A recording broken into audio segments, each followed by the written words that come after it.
Hi, I'm Lenny Magill with Glock Store, and today we're going to talk about the reset trigger. Do you like to shoot fast?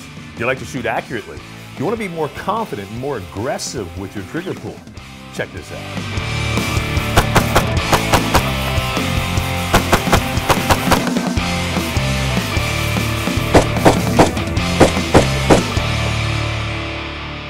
You can get the same exact speeds and accuracy that I just showed you by practicing with the reset trigger. The reset trigger allows you to pull the trigger multiple times without resetting or recycling the slide.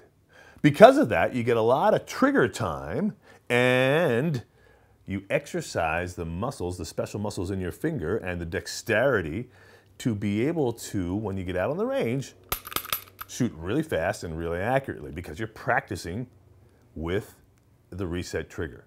Now, if you couple that with the laser bullet, the magic bullet that we sell, you'll find that you can verify your accuracy. But you will still get a lot of practice and control out of the reset trigger by just working the trigger and working the presentation and making sure that you're keeping the sight still as you pull the trigger. Now, the trigger's set at about 6.5 pounds. So it is a little bit more stout than the factory trigger, but that's by design because we want to exercise our finger. So when you go out on the range and you start to shoot, even if you're shooting with a factory trigger or a 3.5 pound connector, you can really go fast because you've trained on a heavier trigger. Just like a batter uses a batting weight on the bat, when he goes to swing the real bat without the weight, he can swing it faster. So it's kind of the same principle. So the reset trigger really makes a big difference. And in this segment, we're going to go ahead and show the installation procedure for the reset trigger. This is my Glock 19 that I practice with almost daily.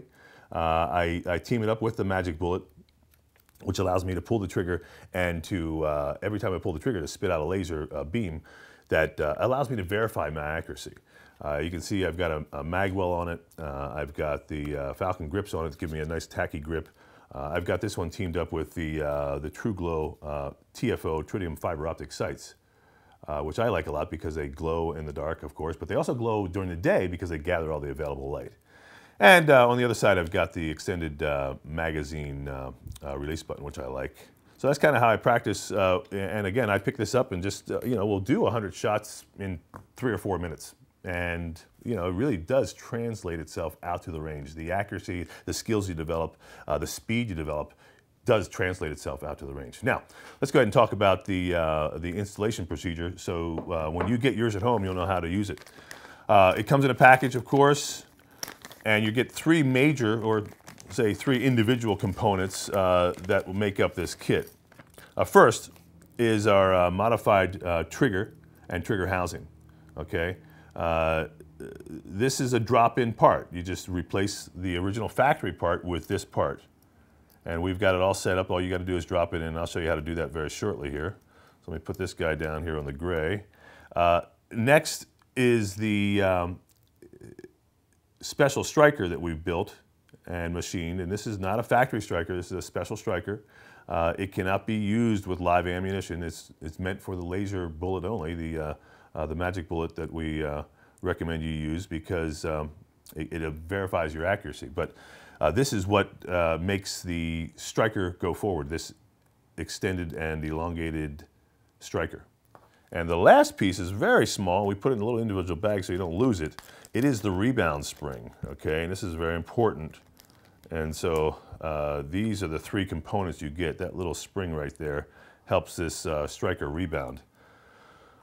Now, of course, these are assemblies, these 2 guys right here, and there are parts within these. We don't recommend that you take them apart. Just leave it together the way it is, and we're going to drop it into a Glock 17 right now. So, first thing I want to say, as I open up this Glock 17, is that the reset trigger is a training device. It's designed to allow you to get a lot of trigger time without going to the range and spending money on ammunition. So it will save you money on ammunition. It will also give you better practice time because you can concentrate on sight picture, on trigger pull, on speed and accuracy without worrying about bullets or ammo or smoke or anything like that. It's really about just being able to get that gun out there and through repetition, being able to do it super fast and super accurately.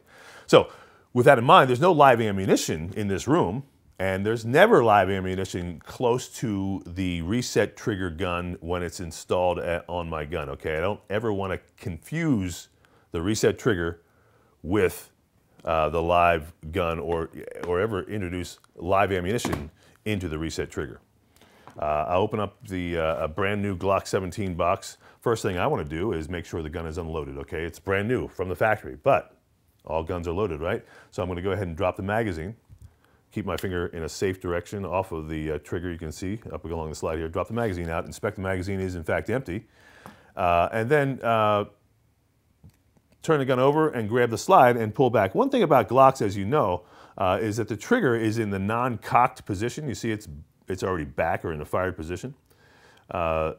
What's interesting with the reset trigger is it's always in the loaded or cocked position. It's ready to be squeezed. So when you pick up a Glock, typically you can say, well, it's not cocked, you know, it has to be racked, but you know, we always want to assume these guns are always loaded. So just be aware of the fact that yes, the reset trigger is always in the fired or ready to fire position. Pull the slide back, keep my finger off the trigger again, guns pointing in a safe direction, verify that there is no ammo inside, and squeeze the trigger in a safe direction. Now we know the gun's unloaded. Okay, so there's your Glock 17. We're going to work on this guy and install the reset trigger to show you how it works and how easy it really is to install. Now there is a process. You have to take the gun apart, just like anything else. So let's go ahead and do that. We're going to do our first disassembly of the slide. Just pull back on the slide a little bit like so. Pull down on the slide lock or takedown lever, and then let the slide go and push it forward with my thumb and pull the slide off the top. Now there are two parts to this installation. One is the trigger housing itself and the trigger, and we're going to do that first. So I'll put the slide over here like that. And so I've got to take this whole thing apart, so let's go ahead and grab my punch, which I actually suggest you use, and my hammers. This is my hammer and punch set. As most of you know, if you've followed some of the videos we do, there are 3 pins in the modern Glocks. And we're going to take out the locking block pin first, and that is the guy up on top here. So I'm going to take my punch and put it into the hole with the steel side and just punch it straight through. Now what's nice about this wood block is it's got a little channel to allow this thing to come out. And out it comes fairly simply. All right, and then we just got to pull this guy out. And there's your locking block pin. I also like to store the pins inside the channel so I don't lose them. Next will be the trigger pin. That's the larger pin. Sometimes on new Glocks, these are a little tight, and so the trick is to lift up the slide release lever, okay, right here, to take some of the pressure off that spring or kind of move the spring around on that pin so it's easy to punch out. So again, I'll use now the fatter punch, get it centered up on this guy, and with the steel end, and that one came out fairly easily. And I will not lie to you, I actually took this apart yesterday, and that's why it came out easy. Yesterday was a little tougher the first time I ever took it apart. But once you take them apart a couple times, they get to be fairly simple. Okay, last we're going to do is take out the trigger housing pin in the back here. And again, I'll go back to my small punch, line it up with a hole, and this one comes out fairly easily. And this is the plastic pin of the 3. That one's plastic. The other 2 are steel. So there it goes. So now all the pins are out. First thing I want to do is just grab my slide release lever and just pull it straight out. Okay, and I'll pop that guy over there. And then typically what I'll do is get in here and grab the locking block with some kind of pry bar. It just makes it a little easier, and just pry it straight up. So just get it started, then reach in there with your hands, and you got to get a bit of grip on that, get it up there, and then be able to pull it out. So that's the locking block. Now we're ready to go ahead and just pull the whole trigger housing out. And you can do that by just lifting up on the trigger. Just lift it straight up. And then you can grab the ejector right here and just pull up on the whole housing, and out it comes.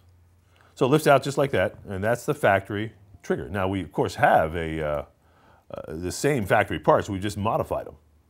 So they look exactly alike. And now I'm just going to go ahead and drop the factory down there, and this is now the reset trigger, and we're going to drop it into the Glock. That's all we want to do. So trigger goes down first, and then the housing. And the housing may be a little tight for you, but just push it down so it seats itself all the way down. Okay. And there it is, it's all the way in. Now you can see right now the trigger is going to reset itself already. So if I go ahead and just push down a little bit so I can get my clearance here, and you can see this trigger is going to want to come back. So that's because we have our spring set up. So, I mean, that's it basically. Now I'm going to go ahead and reassemble the gun. So I can take my locking block and drop it in. Okay. And you always want to be cognizant of the holes. You can kind of look through there and you can see the light in the holes there. And of course, I can put my hand back there and you'll see them better. So now I know that everything's basically lined up right, even on the trigger housing. You can see this pin back here. So let's see here. Next thing I want to do right now. So I've got the locking block, and this is a very important step right here. I like to put the locking block pin in right now.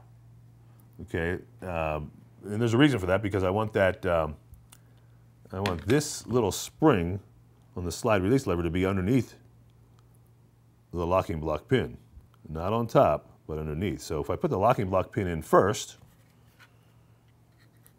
get it started. And again, one of the nice things I like about this this little punch set I have is I can just put it on top here and just kind of push it down sometimes and get it started, and actually will just seat itself all the way through.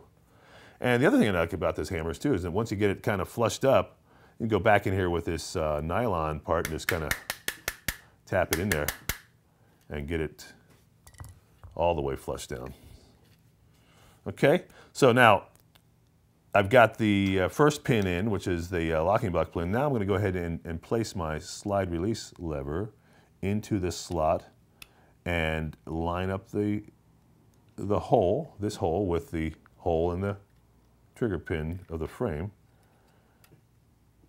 and get it set. And sometimes you have to hold on to it, because now remember I've got the spring pressure, because I've got that spring underneath that first pin.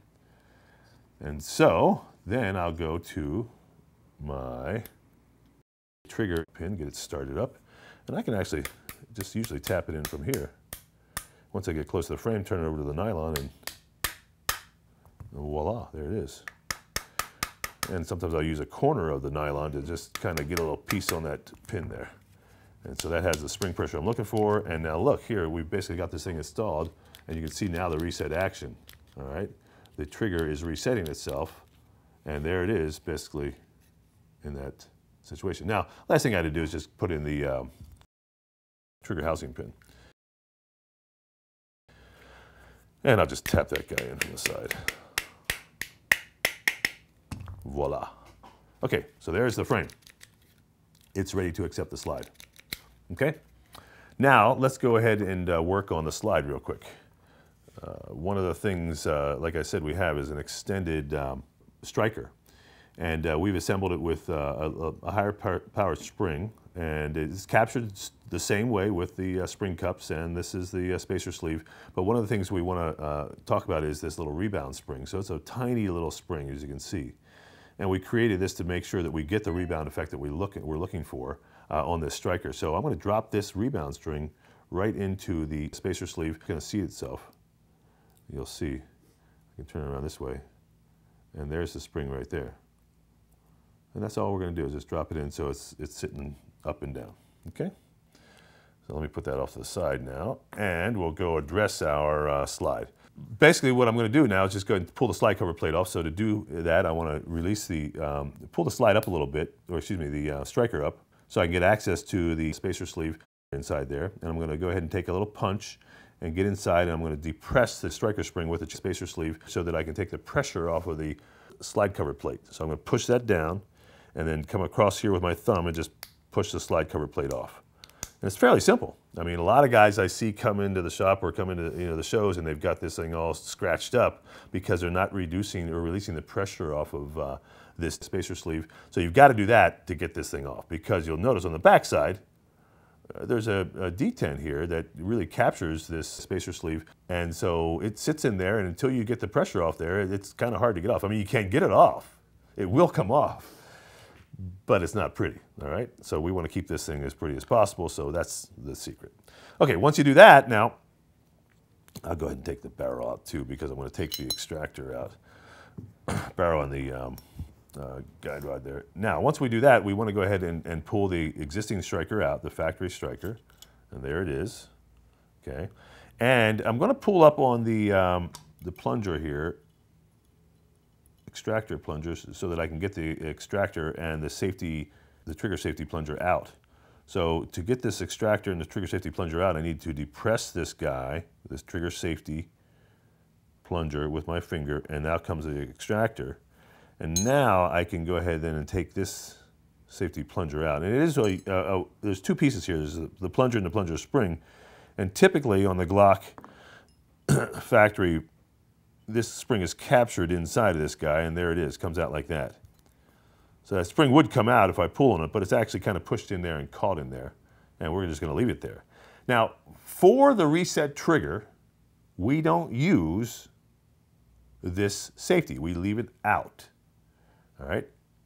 That's one of the reasons we don't use live ammunition, of course. But also, this interferes with the reset trigger option. So we leave this out. That's very important. So I'm going to put that off the side. Now I can go ahead and put the extractor back in and just basically place it like so and get it positioned, and then I can push this guy down a little bit so it's going to capture that into its place. And now I'm going to go ahead and replace our reset trigger striker into the channel. And a couple things you're going to notice. One, it sits up a lot higher than the factory. And two, the spring is a lot stouter, and that's by design. Okay, make sure your rebound spring is oriented properly. So I'll just go ahead and give you a look at that again. Make sure it doesn't turn over on its side or anything like that. And now we're going to go ahead and replace the slide cover plate. This is basically a pretty easy procedure, but I'll demonstrate this again here. So kind of get it started with my thumb, and then I'm going to grab a little thicker punch, and I'm going to come down here. I'm going to depress this. Now remember, this has a lot of spring pressure on it, okay? So make sure you get as much as you can. Come down and get that slide cover plate over top of the spacer sleeve. And then I'll take a smaller or thinner punch and get on top of this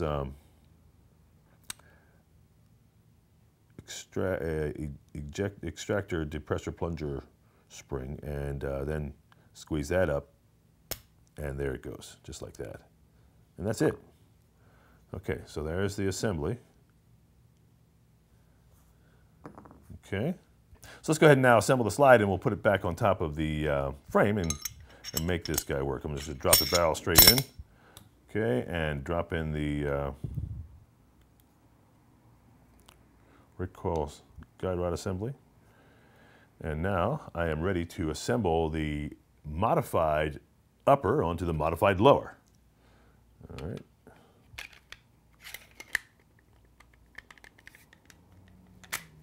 All right, and there we go. Now you'll see the trigger is in the cocked position, and I'm going to squeeze it, and it goes back and back. There it is. So that's my reset trigger, and that's the installation. And you can see just by working the trigger itself, you're going to be able to practice trigger control, sight picture, sight alignment, maintaining that as you squeeze the trigger. Dry firing is a whole different animal with this. You don't have to rack the slide anymore. You're up. I mean, and you can really pay attention to that front sight. Make sure it's not jumping all over the place as you squeeze. So it's really just finger only. All right. What you don't want to see is the front sight yanking or twisting or turning. By practicing like this on a regular basis, you're going to increase your trigger finger speed, strength, stamina. I mean, this really makes a big difference.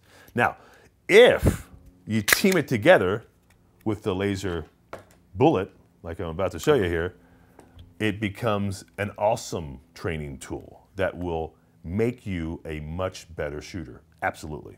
All right.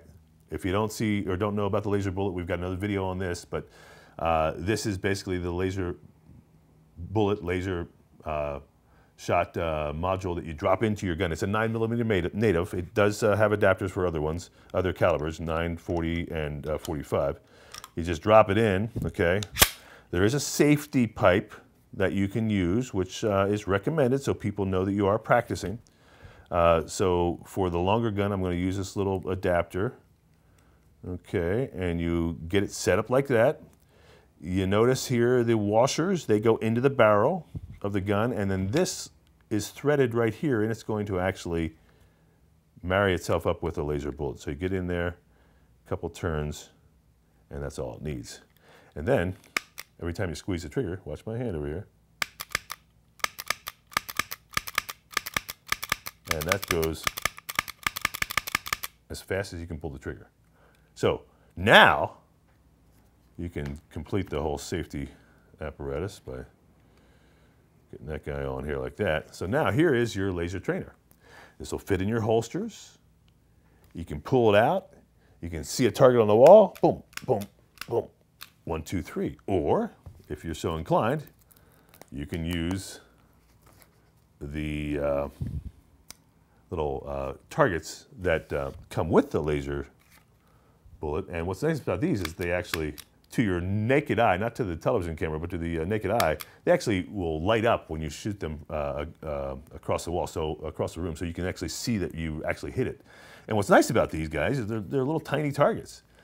But what's truly amazing is when you set these up and you practice a little bit, is you can hit them rapidly. I mean, it's just amazing. If you practice, you're up, boom, you can actually hit and get as fast as you want to be, and practice your first shot, second shot, third shot, whatever you want to do. You can put the targets all over the room, and I'll show you that in another video. But this has been the installation of this device. Now, there's only one other thing I want to show you. That's really kind of just taking it apart.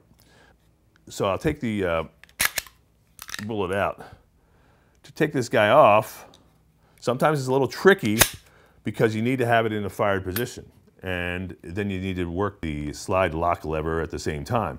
So a lot of people find that hard. So what I'm going to show you is this little trick here. And this will work for you if your gun is ever locked up and you can't get the slide off. Just go ahead and pull the slide back and lock it back with the slide release lever. And then take your punch again. And we're just going to take the slide cover plate off, same way we did before, just by depressing that. And I'm going to pull the extended striker that we supplied to you out, and then I'm going to go ahead and just at this point I can just pull the slide cover plate right off just like this, pull the whole slide off, because now the striker is not in the way. That's how you do the disassembly, and then you can go ahead and put the gun back to its original state so that you can use it for your self-defense or your shooting in the range. Again, I do want you to know, no live ammunition should ever be used with the reset trigger. It is a training device. You can use it in a dry fire situation, but make sure there's no ammunition in the room. Make sure you don't use any ammunition in magazines. Use dumb ammunition or something else to simulate this ammunition, but no live ammo should ever be introduced into the reset trigger.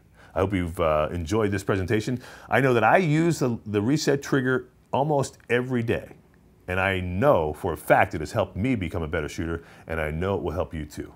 Thanks for watching. I'm Lenny Magill with Glock Store.